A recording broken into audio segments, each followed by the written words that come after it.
The currents of the global geopolitical discourse have recently shifted towards the Indo-Pacific. In such a context, the relationship between India and Australia become increasingly special. Be it the G20, Quad, or the East Asia Summit, the two countries have engaged in a plethora of spheres. In this edition of the Geo interview, we look forward to exploring these opportunities that could be born out of this productive engagement between India and Australia for the people of both the countries and especially for the youth. To deliberate more on this very topic today, the Geostrata is interviewing an esteemed member of the Australian House of Representatives, Mr. Gosling. Mr. Gosling has served as the chair of the Standing Committee on Regional Development and Infrastructure and Transport. My first question, sir, is related to this very standing committee that you're chairing right now. So we welcome you. And if we have the permission, we can start with the first question. Yes, please. Amazing. So, sir, being the chair of the standing committee, I was wondering if you could elaborate on what opportunities you identify for both the countries with regards to joint infrastructure projects and joint infrastructure initiatives. Thank you, Anusha, for that great question and for having me on your program. It's very impressive that you have a youth-led think tank, and it makes me think that I need to re-engage with the youth in my community around this. Many years ago now, I had started a chapter in Darwin of the Australia-Indonesia Youth Association, and maybe we need to start up an Australia-India Youth Association here in Darwin, the capital of Northern Australia. So you've already got me thinking about that, because in fact they're a massive and a very important part of our community. And just this Saturday just gone, I was with the Tamil community actually celebrating 40 years of the Tamil Association of the Northern Territory. But I've got many constituents that I represent in the federal parliament, and they're such very valued members of our community. And just want to wish everyone a happy Independence Day for last Tuesday, and talk a little bit about my parliamentary responsibilities. As you said, I'm the chair of the Regional Development, Infrastructure and Transport Committee of the House of Representatives. And whilst I haven't visited India with the committee as yet, I've visited New Zealand, and also I'll be in Fiji in the next couple of weeks. But of course, the Indo-Pacific not only has the Pacific countries like New Zealand and Fiji and others, but all through Asia and into the Indian Ocean. And that's one of the reasons why I think I need to visit India again soon. I haven't been there for many years. So because of the massive road network mainly, I think it's only perhaps second to the road network in the United States. And the inquiry that we're leading at the moment is around how we can make our road system more resilient to the big storms that we know will continue to come, the flooding, the big weather events that's really impacting Australia a lot, but are also impacting our partners in the Indo-Pacific as well. And I think there's probably a lot that we can learn from India and the maintenance of a road system to connect so many people, but also to get goods to market for the economy. So as I understand it, I've got here 59% in the last 9 years that the Indian road network has increased. That's a massive amount of increase. And in fact, my researchers tell me that it would stretch to the moon and back 8 times, which is an incredible road system. But also with the big weather systems, floods and monsoons that happen in India, not only do I offer my condolences for over 100 people that have died in northern India in monsoonal rain recently. And there were also over 100 people who died from other floods that I heard about from my friends that are from Kerala and some of the southern states as well of India. So like Australia, flooding happens in the south and the north of our big country, and as I understand it, very much the same in India. So I think we face similar challenges, and we've got a lot to learn off each other's infrastructure policy. At the heart of it is going to be resilience. If our infrastructure is not resilient to the monsoons and the flooding, then that's going to have a big effect on our communities. And as for what India and Australia can do together in this space, the Australian-India Infrastructure Forum already promotes that two-way investment in infrastructure, and that was established in February last year, so about 18 months old, and it's a 3-year initiative out to 2024. And I think the main benefit of that forum is to help smooth the path for Australian firms to engage with India's vast infrastructure plans, which is incredibly important for both countries. And the scale of the Indian infrastructure investment and those opportunities is really large for Australia.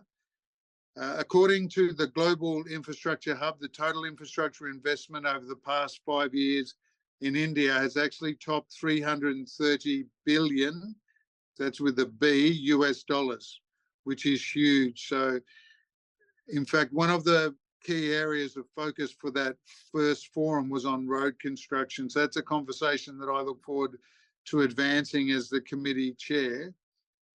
Just recently, I went to visit our research and development organisation called NTRO.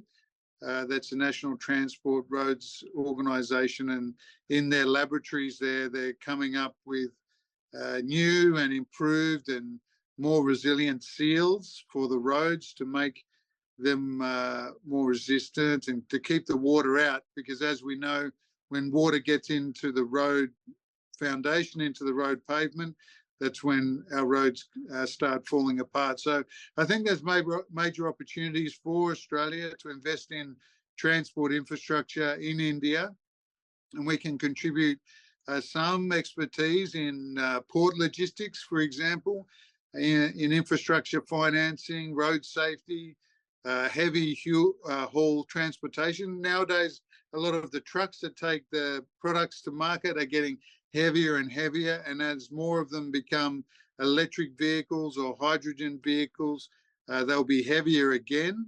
So we really need to make our road system more resilient to those heavy vehicles. So I think there's a lot in planning, in architectural design of our road system, and in engineering. And I know that India have excellent engineers. In fact, one of my good friends here in Darwin is an engineer from Indian background. Many Australians might not know that India invested $34 billion in Australia last year.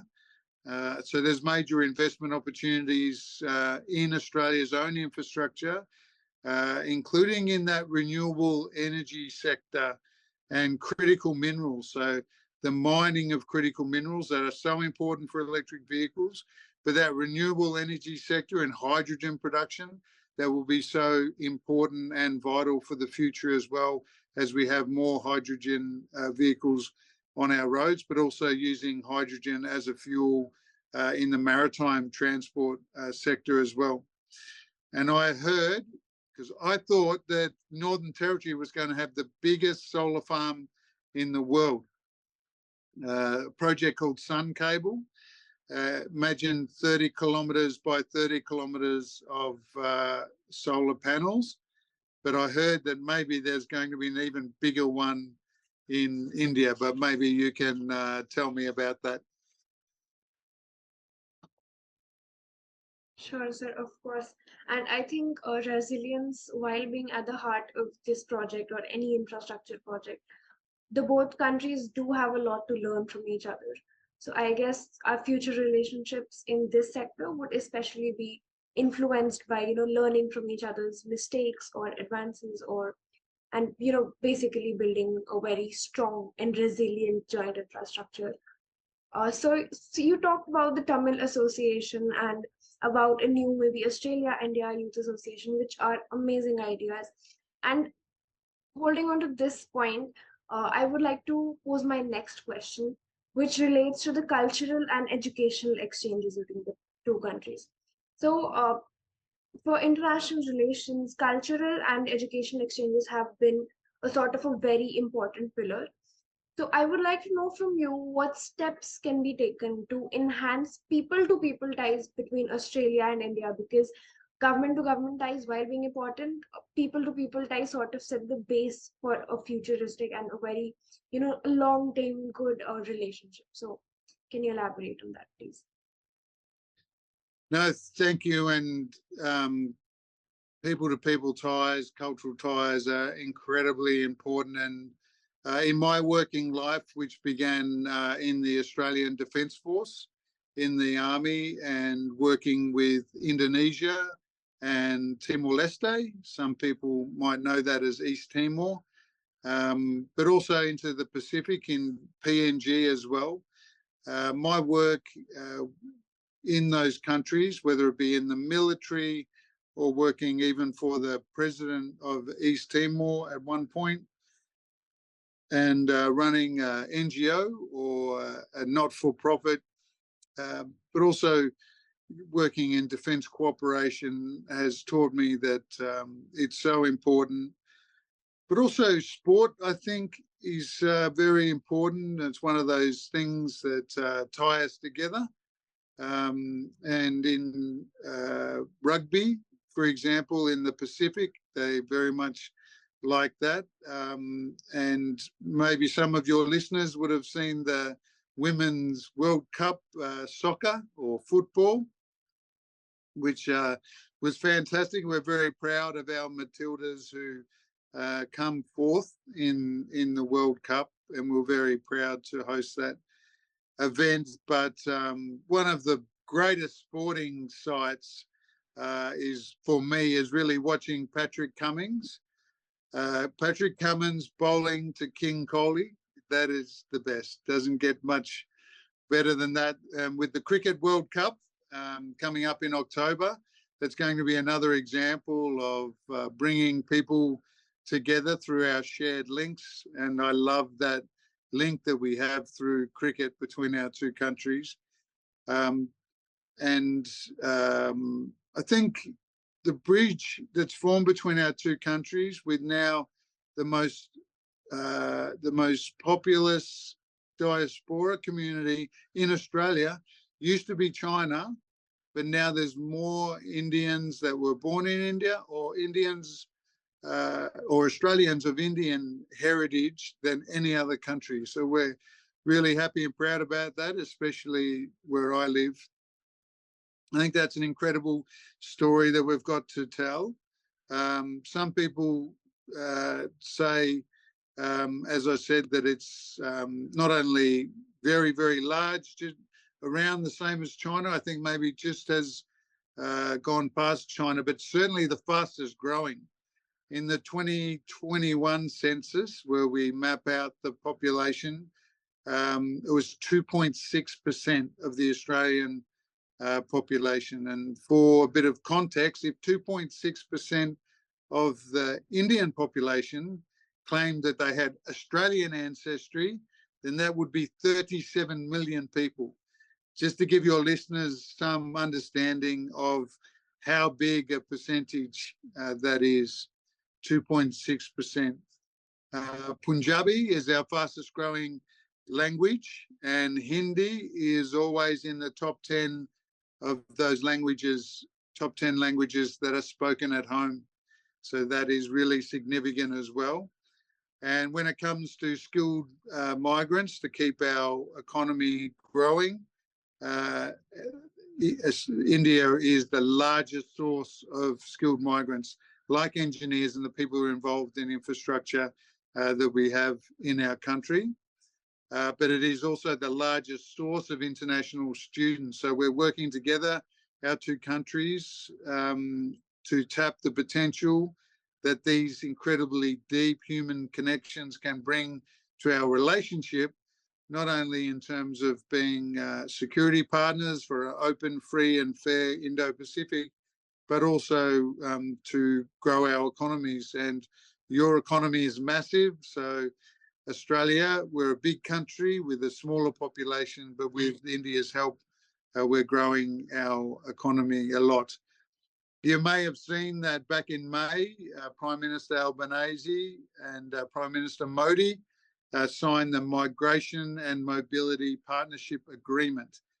So that's to promote two-way mobility for the education and business sectors, while enhancing cooperation on those irregular migration and people smuggling issues, because we want to make sure that all the countries in the region are cooperating and making sure that we are catching criminals, particularly those who are putting people's lives in danger at sea. But our prime ministers, when they got together, and there was some amazing footage of the incredible crowd that turned up in Sydney to hear from the two prime ministers, but they launched the Centre for Australia-India Relations during Prime Minister Modi's visit. So that's going to continue to grow our cultural exchanges in the years ahead. So that's very good news for the relationship between both our countries. But I think we can always do more, and I think it's important that we strengthen also the sub-national social and economic ties as well that already exist, that are strong. And one example of that is between Darwin, my home and where I represent, with the province or the state of Kerala, as I mentioned. And it's true that our health system is really, really dependent on those communities from southern India. And in fact, someone told me that half of the nurses in Darwin are actually from Kerala. So it's massive, and it's very much appreciated, because without the health professionals, those skilled migrants from India, our health system wouldn't work. So thank you very much. Of course, I think half of the nurses in India are also produced from Kerala only. So that's something in common. Okay, so the next question is about a very relevant topic. In today's time, as you talked about how the population of India and the economy of India is growing, and how a large portion of population and a large portion of the diaspora from India is also in Australia. But with these things, and with the concrete jungles and the current infrastructural ability, especially in India, there's a growing concern, a global concern about climate change. So considering the challenges of climate change, I was wondering how you see India and Australia collaborating in terms of sustainable development and green technology. I guess you talked about hydrogen and electric vehicles as well. So maybe we could talk a little more about that. Okay, I think the first point is the incredibly important role that young people play in this area. I think in many ways young people are leading the conversation, whether it be in Australia or India or in other places. And I feel that responsibility deeply as a member of the legislature of Australia, to make sure that we have the policies and the programs to leave our earth more sustainable for the future generations coming along. At an Australian government level, we're very much committed to tackling climate change, and we've been legislated for an emissions reduction target of 43% by 2030, and committed in legislation to net zero by 2050. Now, we hope to get there sooner than that, but when we came into government last year, that was the first thing that we legislated. We need to shift our industry towards less carbon emissions. In fact, net zero is where we need to get to. We have been working with our big emitters, as we call them, trying to assist them through what we call a safeguard mechanism, which through that is helping them move their industries to produce less emissions, which is the equivalent of taking hundreds of thousands of motor vehicles off the road. And we've also jointly bid with some Pacific nations to host the United Nations Climate Summit in 2026. And we are working with our partners in the Pacific, but because of course, climate change is an existential threat everywhere. But for some of those Pacific Island nations, and I'm sure it's the same in some Indian island nations, is that with sea levels rising, that is a big problem for them, and it is their number one issue that they want to see the world take action on. So we've bid to host that summit in 2026, just to provide a focus for the world on parts of the planet that are really under threat. We established a new agency to ensure that our workers, industries and communities can seize the opportunities of Australia's net zero transformation of our economy. And that's called the Net Zero Economy Agency. And I know that the Indian government is doing a lot as well, including in its latest budget to fund new energy projects that will promote renewable energy sources. And we've done some work on that as well. But that work that India is doing includes Prime Minister Modi's National Hydrogen Mission that aims to make India a leading supplier of green hydrogen to the world. This is also an ambition of Australia's national hydrogen strategy. So we're investing $2 billion at this point in our Hydrogen Head Start program. But I think, again, this is an area that we have a lot to learn from India in. And I think the impressive energy transition in India has made it now ranking about 4th in renewable energy capacity in the world. So the Indian government recently announced about $4 billion US in investments to decarbonize your economy. And that's really important because your economy is so massive and growing so much. So your goal to lower carbon emissions is really important. So net zero by 2070, I think, everyone, I know a lot of young people and others will be saying, let's do everything we can to get there sooner. I think big part of that's going to be in electric vehicle production, with 30% of private vehicles by 2030. So that's great for Indian industry and a proud vehicle making country that you are.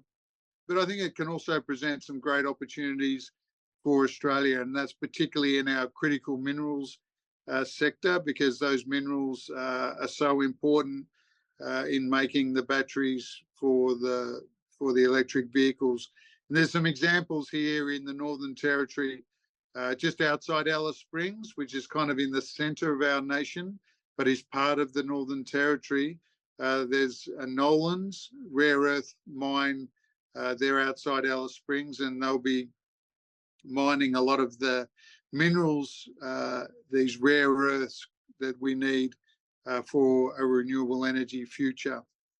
And I know through the Australia-India Critical Minerals Investment Partnership, both countries could jointly invest in refining and processing facilities, which are currently concentrated in very few markets. I think the more that we can diversify the processing and refining of these minerals, it does make us less reliant on where much of it is done at the moment in China.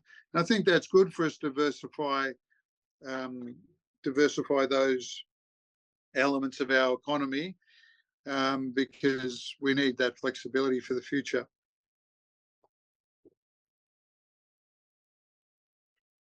Right, I would agree with that, especially, that you already said that in India we do have a lot of skilled youth. We have a lot of engineers and people pursuing the course right now. And I think EV production will surely be an area where we can see, a lot of economic benefit, small and medium startups and those enterprises coming in maybe as a joint infrastructure project or maybe independently as India or Australia. So I think one thing is clear that both the economies are one of the major economies in the world and they're the fastest growing. So my next question would be, how could Australia benefit from closer economic ties, especially in the sector of technology and innovation with India?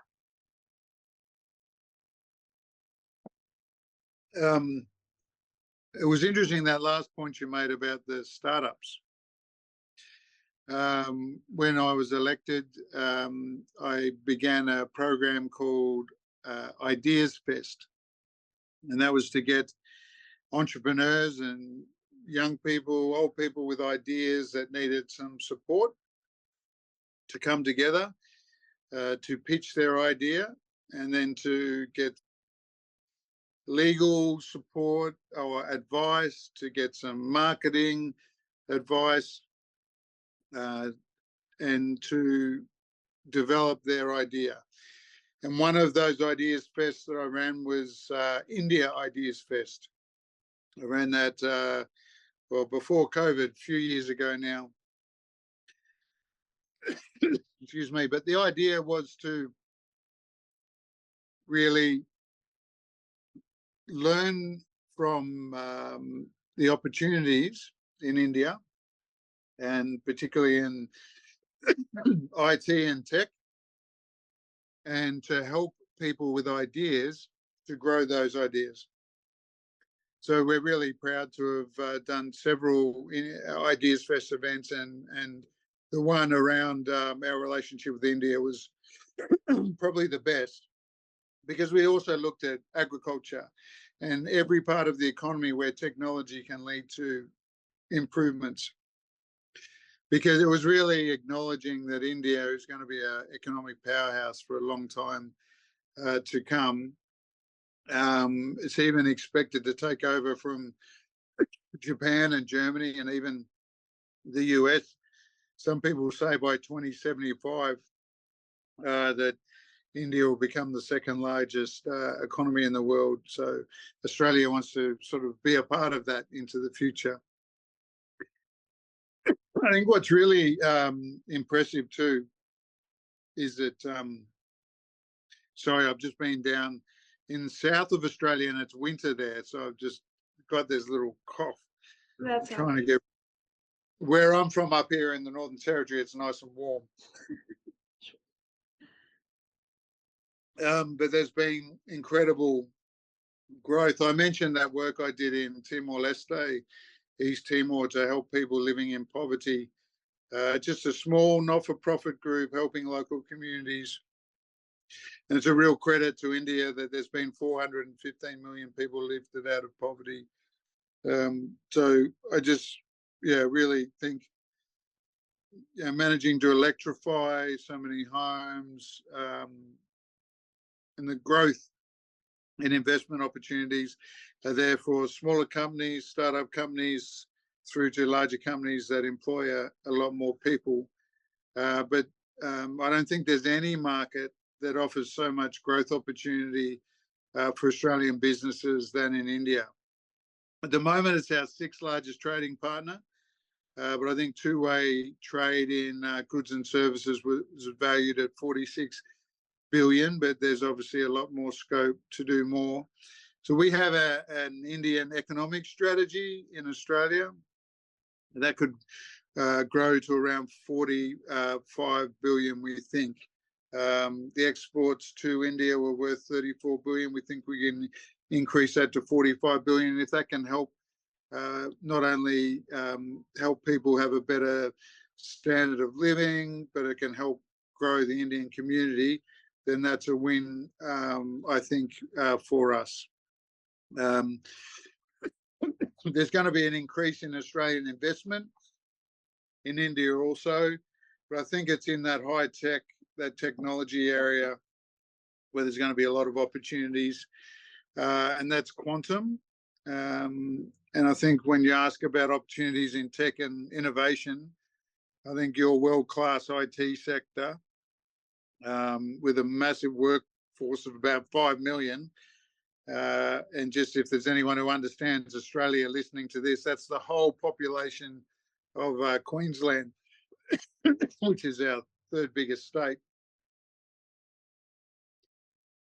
So, and over, the many Australians of Indian heritage, many are working in that IT sector. So that's a growing workforce, and our Prime Minister's recently had a migration agreement, which is called Mobility Arrangement for Talented Early Professional Scheme, which has an acronym of MATES, which of course, India and Australia, mates. Not when we're losing in the cricket, but we try to be good mates anyway, all the time.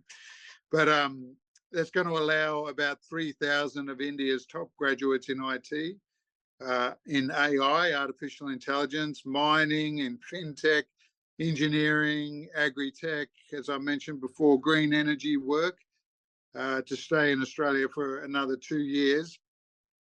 And whatever they're able to learn during that time, then obviously they can take that back home to the to help with growth of industry in India as well.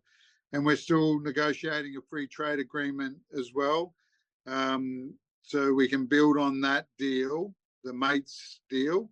And we're also really focused, our federal Labor government under Anthony Albanese, to make sure the migrant workers are not exploited as well, because that's really important. And we have seen that in the past, but it's important to us that particularly young people that come to Australia to study or to work, that they are not exploited in any way, shape or form. So we're putting legislation through our parliament, actually, and in the coming months, to really put in extra protections for those people who are sometimes working in the gig economy, for example. That's a big focus of our government, and I think it's an indication of how seriously we value not only all workers, but in particular those that have come from India and other places to work in our economy. We want to be the best possible hosts that we can. I think that is true to a larger extent, because I have relatives living in Australia, and when they describe life and when they describe their work environment, it's quite different from India, and it's quite more peaceful, so to speak. So, sir, you talked about the MITE agreement, right? So, MITE obviously defines the power that India and Australia partnership brings to the table. So, my next question would be related to this same point. Uh, like I said in the intro of this interview, in the light of the evolving geopolitical scenario in the Indo-Pacific region, especially, how crucial do you think is a fortified India-Australia partnership for regional stability in general? Yeah, it's a very good question. As I mentioned earlier, I started off my working career in the Australian Defence Force, in the Army. But I'm also working with the United States, as I'm the chair of the Parliamentary Friends of the United States, but also the Parliamentary Friends of AUKUS, which is that relationship that we've struck between the US and the United Kingdom to jointly develop some capability. So I'm very aware of the unfolding geopolitical environment. And obviously, with my electorate here in Northern Australia, we're closest to the region, closest to the Indo-Pacific region, and really at the fulcrum between the Pacific Ocean and the Indian Ocean. We have a lot of exercises here, military drills and training here in Northern Australia, and we also host the US Marines here for 6 months of the year. And we also have obviously Indian exercises with the Indian military as well. It's important for the future so that we can work together. India-Australia relations are really crucial to sustaining an open, stable and prosperous region that's really inclusive and resilient, and we pursue those shared objectives as members of the Quad, the Quadrilateral Security Dialogue. And now the origins of the Quad really date back to our collaboration in response to the December 2004 Indian Ocean tsunami that hit so many Indian Ocean countries. And some commentators sometimes describe the Quad, which is, of course, Australia and the United States, Japan and India, as a military grouping, but it's really a diplomatic initiative, and it has a really broad mission, and that really includes non-traditional security and cooperation. So we work together in the Quad to address issues like clean energy supply and supply chain diversification, and I've mentioned that before, but also health security, because obviously pandemics and other health issues don't respect countries' borders, so we all must work together on that. But we've also got undersea cables. We also want to work together on infrastructure policy, as we mentioned. Humanitarian assistance, where the Quad was really born out of that working together after those that terrible tsunami. But along the way, I think we're very aware, even though we're working with our Quad partners, that ASEAN, the Association of Southeast Asian Nations, that's kind of central to our thinking in the region as well, and to advance their goals, because they also want to live in a region that's free of coercion, but also where the sovereignty of every state, however large or small, is respected. And we only have to look at what's happening in Europe at the moment with Ukraine, and look in other places in the world. We want all nations to be able to have a peaceful existence, but we also need to shape that region that we want.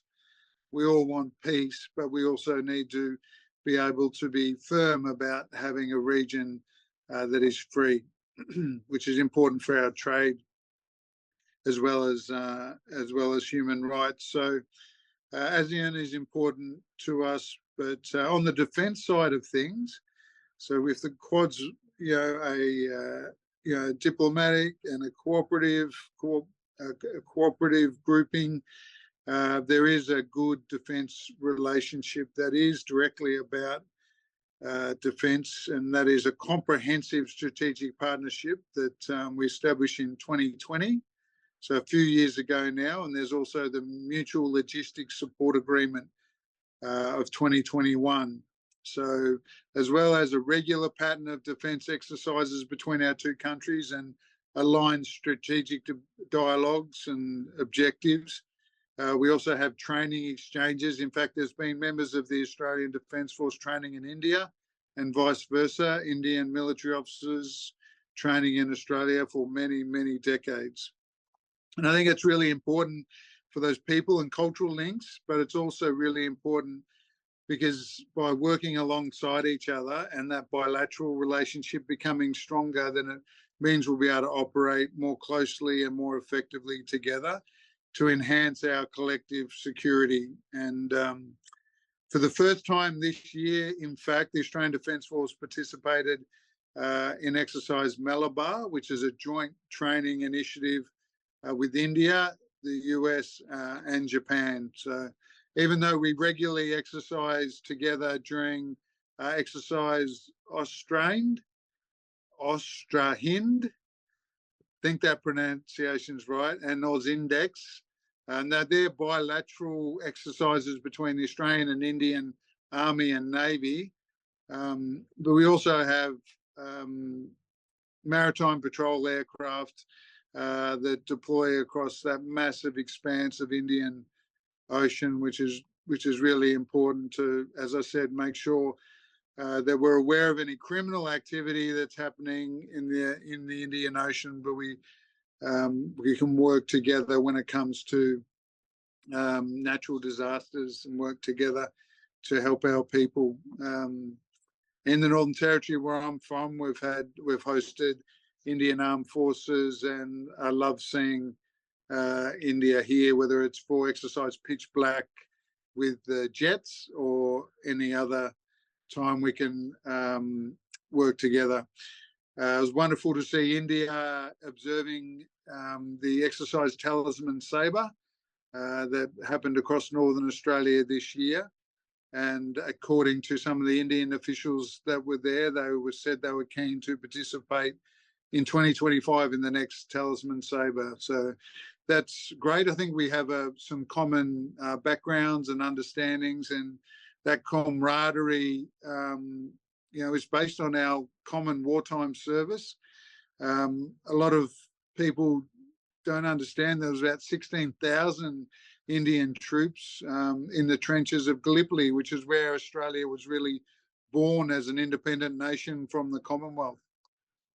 And that is a battle that every year we commemorate on Anzac Day, but we don't forget that it was not just our New Zealand or Kiwi counterparts. It was also the UK and brave Indian soldiers fighting there as well. So I really welcome the deepening defence cooperation. I believe there's much more that we can do. Look forward to exercise Talisman Sabre, but also those annual training exercises as well. So we just get more used to working with each other. And the Indian military will always be very welcome here in the Northern Territory, alongside our US and Japanese military forces as well. And I think Darwin's really the natural meeting point for the Quad, because we're sort of halfway really between India and the United States, and then with our partners in Japan as well. We also have world-class training areas here. So I hope that when the Indian military come to Australia, that they know that we're exercising because we want a peaceful region.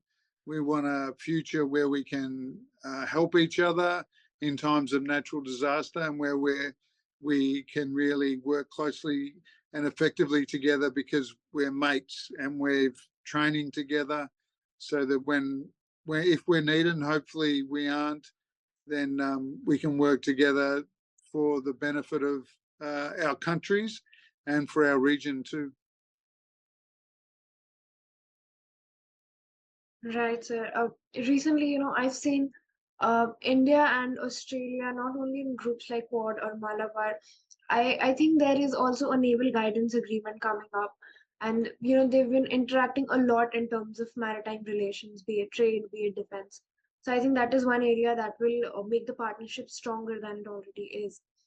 So moving on with this interview, we move to the last and probably the most important question, which is how is your personal experience as a member of parliament in Australia?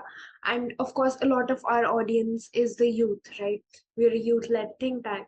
So I would also like to give you a small piece of, I would like you to give a small piece of advice to our youth in India and those watching in Australia as well. Yeah, it's a great honour to represent people in Darwin, and Palmerston is another little city here that is part of my electorate. But I'm really proud of our young people who as I said before, are really on the forefront of work in the community to prepare for the future. I have young children that are. My daughter is 11 and our son is 9.5, and they're really smart. So I think the next generation is much smarter than us, but also really take the responsibilities of dealing with a more complex planet than my parents' generation and the generation before. The population has grown massively.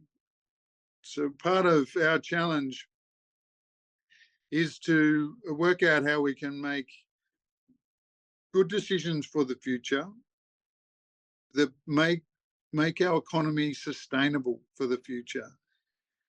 We've got to use renewable energy or the planet doesn't have a future.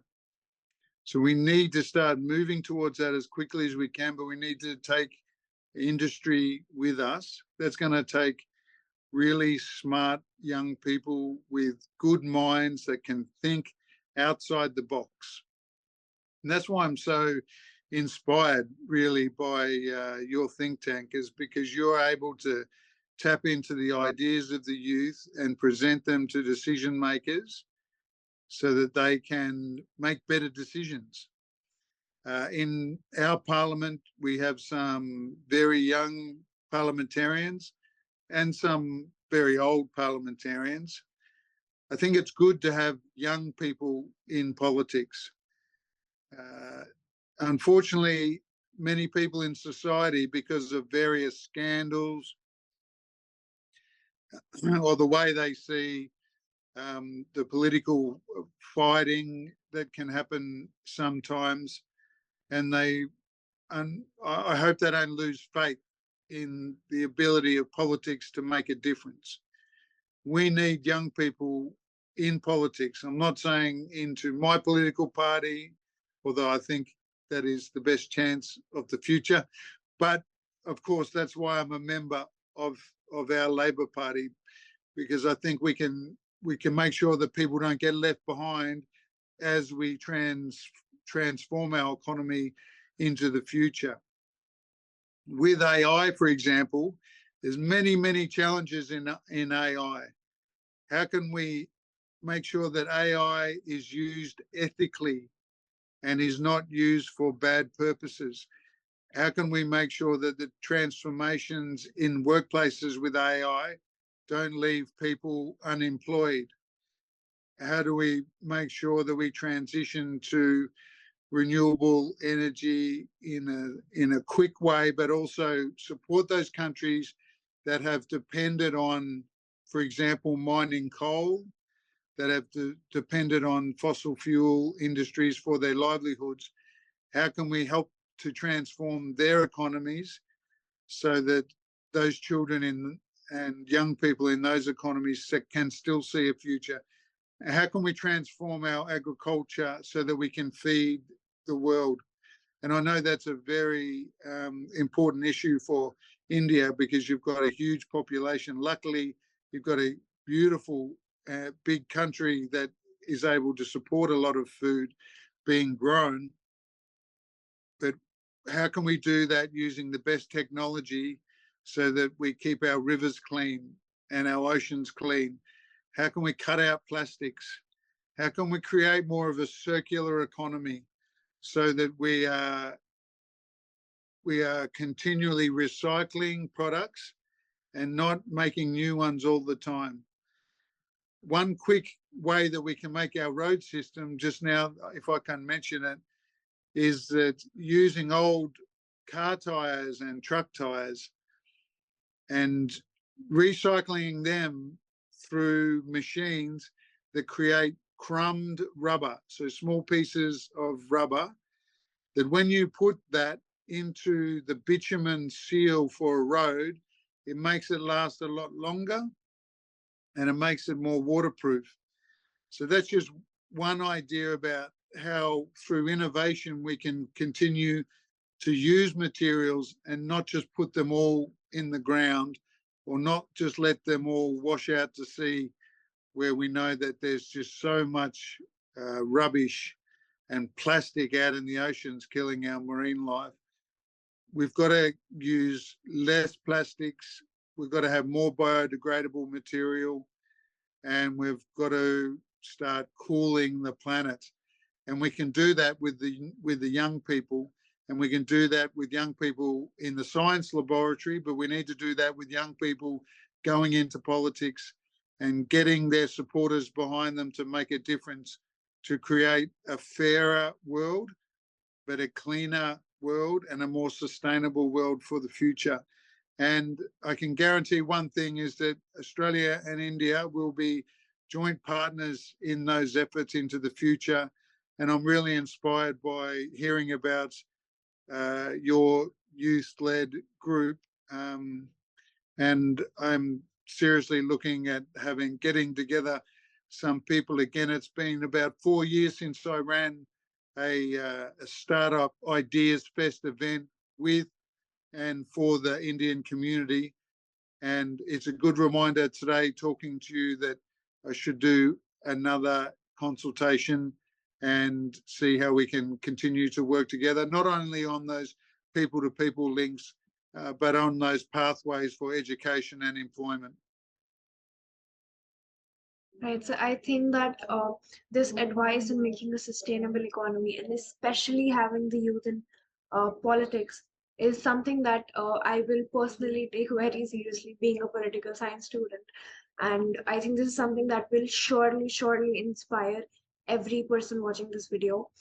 And I'm really grateful that I've hosted one of the most important people in Australia and the world in terms of decision making. And it's an honor to have you here, sir. I am so grateful to you for taking out this time to talk to the Geostrata, and we really look forward to hosting you again. No, I look forward to speaking with you again, and I just look forward to visiting India again as well. And hopefully maybe then we can do a face-to-face conversation with some of the brilliant young people in your organisation. And I look forward to that. Thank you so much. Same, sir. Thank you so much.